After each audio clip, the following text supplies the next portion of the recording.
Gather round, my little explorers. It's your professor, here to spin a yarn about one of the tiniest yet toughest creatures on our big blue planet, the ants. There are 13,200 species of ants are found and still estimated 100,000 more to be found. Imagine these little guys as nature's own busy builders and warriors, living in hidden kingdoms right under our feet. I'll tell you their life story from start to finish, plus some jaw-dropping secrets I've picked up over the years. We'll keep it fun and skip the fancy lab talk. Just good, solid know-how that makes you go, wow. First off, let's talk about where ants come from and how they grow up. Picture this, every ant starts as a teeny egg, no bigger than a speck of dust, laid by the queen, the big boss lady of the whole group. She's like the mom of the family, but way busier, popping out eggs day and night to keep the crew growing. Those eggs hatch into squirmy, legless babies called grubs. These grubs don't do much except eat and get fat, fed by their big sisters who bring them food like it's room service. After a while, the grub wraps itself up in a cozy blanket it spins, turning into a pupa. Think of it as a nap pod where magic happens. Inside, it changes shape, growing legs, eyes, and those handy feelers. Pop! Out comes a full-grown ant, ready to join the team. Most ants live just a few months or a year, but queens, they can stick around for 15 years or more, ruling like wise old queens in a fairy tale.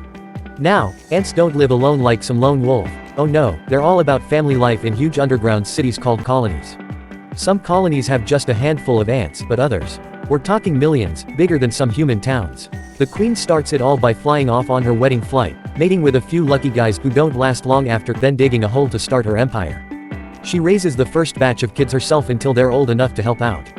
From there, it's all teamwork. Worker ants, mostly girls, by the way, do the chores like digging tunnels, finding food, and babysitting the young ones. Some ants are like bodyguards, bigger and stronger, ready to fight off intruders with their powerful jaws. It's like a bustling village where everyone has a job, no lazybones allowed. Here's where it gets really cool, ants are masters of finding their way around without maps or phones. They use the sun like a compass, counting their steps. Yeah, they keep track, and leave behind invisible scent trails that say, hey, food this way. Or, danger ahead. It's like leaving breadcrumbs, but way smarter because the smell tells the whole story. I've seen ants march in perfect lines across my backyard, following these trails like they're on a treasure hunt. And get this, some ants are farmers. Take the ones that herd tiny green bugs called aphids. The ants protect them from enemies and milk them for sweet honeydew drops, just like we milk cows. In return, the aphids get a safe home. Talk about a win-win deal. But wait, there's more adventure in the ant world. Ever heard of leafcutter ants? These champs in the rainforests chop up leaves with their scissor-like mouths, carry them back home like tiny umbrellas, and use them to grow their own mushroom gardens underground. They don't eat the leaves, they feed the bits to fungus, which grows into yummy food for the colony. It's like running a farm inside a cave.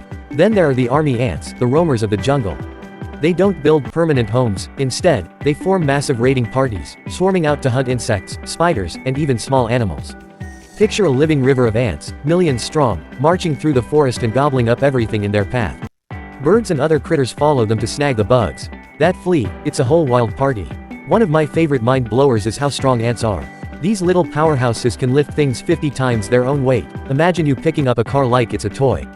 They do it with teamwork and clever body design, muscles packed tight. And they're super clean freaks too. Ants wash themselves constantly and even have trash piles outside their nests to keep things tidy. Oh, and did you know ants can swim? Some float on water using air bubbles or link up like a raft to cross rivers. Brave little sailors. Over the years, watching ants has taught me loads about life. They're tough survivors who've been around for over 100 million years, way before dinosaurs roamed. They live everywhere except the coldest spots like Antarctica. In tough times, like floods or fires, they ball up together to protect the queen and babies, floating away to safety. It's all about sticking together, just like our family. So, there you have it, kids, the epic tale of ants, from egg to empire builder, packed with tricks that'll make you look twice at that anthill in the garden. Next time you see one, give it a nod and think, you're a legend. What do you say we grab some magnifying glasses and go ant watching tomorrow?